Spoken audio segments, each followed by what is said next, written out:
This episode of Built Different is brought to you by Spas and More. Visit spasandmorestl.com for more information. What's up, guys? Welcome back to another episode of the Built Different podcast.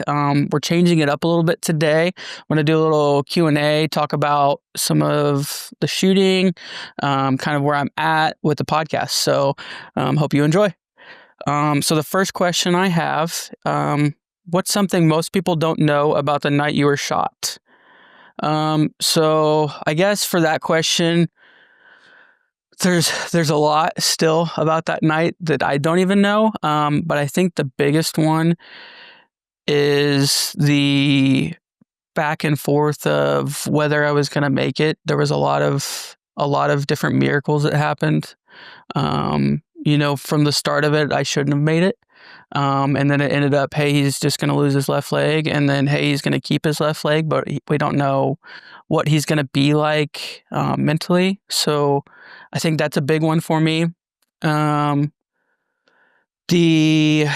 guess the second one about that night would be how many people showed up for me. It's a big thing. In the first responder world is when someone's hurt like that. We all kind of gather around each other, and I think that's a side that I hope never changes about the job. There was a lot of people that came out for me that night, and there's still a lot of people that come out whenever others are hurt. So, second question, looking back now, how did that experience change the way you see people? I don't know if it did. I think it did in a way. I'm still very guarded, a lot more. I think when something like that, something that traumatic, it takes a lot out of you, and you kind of hide certain parts of yourself. So I guess in a way it did. I do hide certain parts of myself now more than I used to. But it's something that I work on and try to move past and open up more. Question 3. What was the hardest part about coming back physically or mentally? So, there's a lot of officers that could probably relate to this, but I think the hardest part was the back and forth of whether I was going to make it back to the job or not. It seems like it wasn't that long. Or when you look at the time, it was only about a 2-year span of me trying to get back to the job. But it was a long time for me. There was a lot of days of me sitting at home. Obviously I can't go do another job. So I was just sitting at home, not doing anything with your thoughts. That's a lot. So there was a lot of unknowns, whether I was going to make it back to the job or not. Whether I was going to enjoy the job still. If I don't make it back to the job, what am I going to do? So those are some big, heavy thoughts that I had during that time. What advice would you give someone who's in their own recovery season? A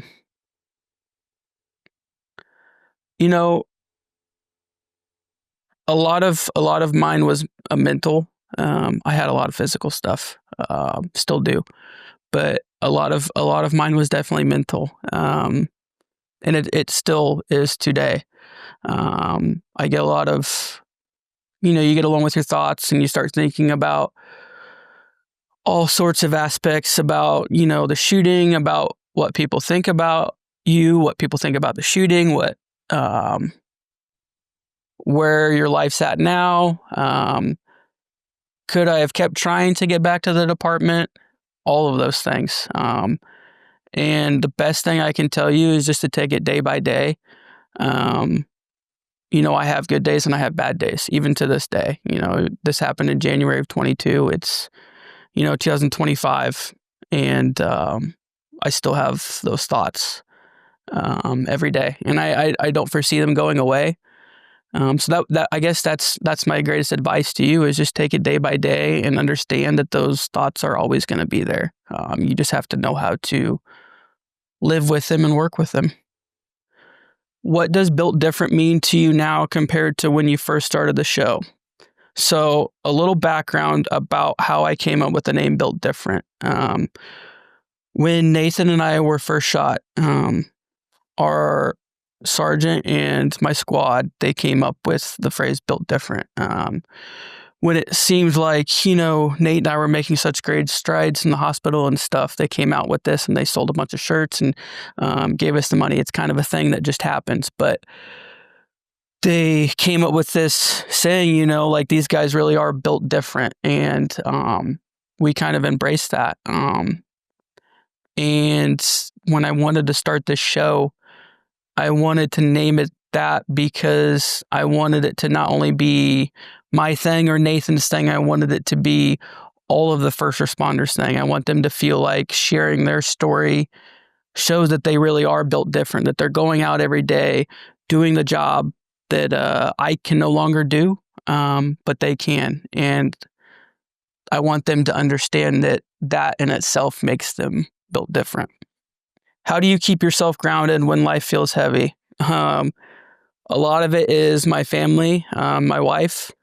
I have a Great Dane. She helps out a lot. So definitely family. My parents, my sister, they all help me through, the good, the bad, and the ugly.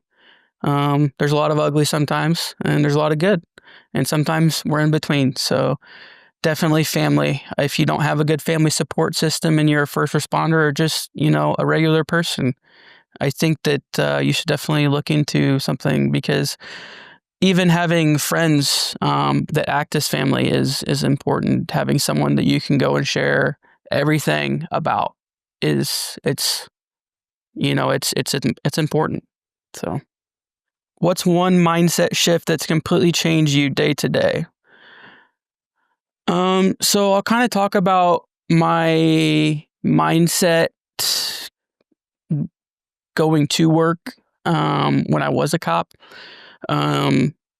So there towards the end of my career, I had an hour drive. So that was amazing because it allowed me to get myself prepped heading to work and decompress heading home from work. And I've come to figure out now that I don't need that as much. And that's because, honestly, I just don't do the things that I used to, You don't see so many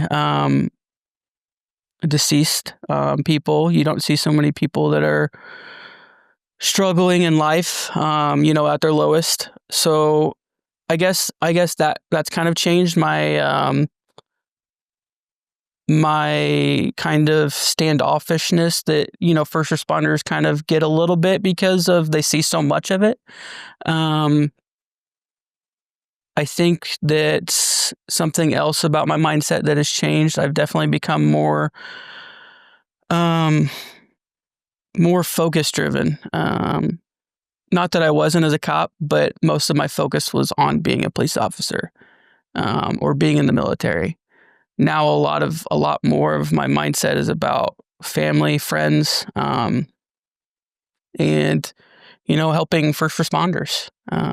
So that's definitely a difference. When you start feeling burnt out or frustration, what's your reset routine? So I guess I could take this a couple different ways. I could talk about when I would feel burnt out at the department, which was a lot. And like I said before, I had a great family resource. So definitely taking time off. If you're not available to take time off, just getting away for a day was very important to me. I had extracurricular activities. I hunted, I fish. So hanging out with friends outside of the department was imperative for me. We can talk about, I guess, a little bit about, I do get a little burnt out with the podcast. Finding people, it's hard. So when I do, I kind of think back to all these times that I've been contacted by all the viewers, by all of you, and thanking me for bringing light to what the first responders world is really like. it's not all glamorous. It's not Chicago PD or whatever kind of, first responder show you watch. It's a lot more than that. So it's, I think that, you guys expressing to me how much you care about this, and, some of the first responders that I've had on, just them thanking me for letting them share their story definitely keeps me motivated. What's something you wish more people understood about healing that no one talks about enough? I definitely believe that it's the time heals thing. Um, I'm coming up on year 3. I might be off on that, but I've got a little time away from the shooting, and I still have days where I feel like I'm back at, square one. I think that healing is more about how you handle the trauma than trying to get further away from the trauma. And I have personally been able to navigate and sometimes turn my trauma into good by seeing someone who's going through the same thing and helping them. And I think that's definitely important. What do you miss most about being on the force, and what do you not miss? The thing that I miss most is the camaraderie. Definitely, I've mentioned that several times. I'm not that I'm not close to the guys that I worked with, but I just don't see them every day. And if you don't see someone every day, you're not as close. So that's hard. What I don't miss, probably accidents. The small fender benders. Not that it's not important that the cops shouldn't respond or anything, but it seems like when there's one accident, you're going to have another 7 accidents, and that's 7 reports that you got to write later. So those always seem to stack up. So I do not miss those. How do you stay connected to that sense of service and brotherhood now? Definitely this podcast. This podcast has brought me closer to the guys that I've known for a long time, but it has also brought out stories that I didn't know about some of the guys that I've known for a long time, and it's introduced me to new people that I probably would have never met. So, definitely this podcast. What role has community played in your healing and growth? I think I've mentioned it several times now, but my family and my friends, if I didn't have that support group, there's no way that I would be here today. There's just not. There was too much to go through, and if I didn't have someone asking me every day, "How are you? Like, how do you feel?" Yes, it can be annoying, but it sets you back and you think, okay, maybe I'm not doing good today. So the support from family and friends has definitely played a great role in my healing process. Last question. If someone listening wants to support a first responder or vet in recovery, what's the right way to show up? Several different ways. Acknowledgement, I think, was my biggest one, in my recovery is I don't need them to say, I know what you've been through. I don't need them to say, I'm here with you. I don't even need that. I just need them to acknowledge that they know, they understand that I'm going through something, and that, you're there to lend a helping hand. I think that's important. And sometimes it may not be well received, but you can never stop trying. So thanks for tuning in to another episode of the Built Different podcast. I hope you guys tune in, and I hope you guys learn something about that. So thanks.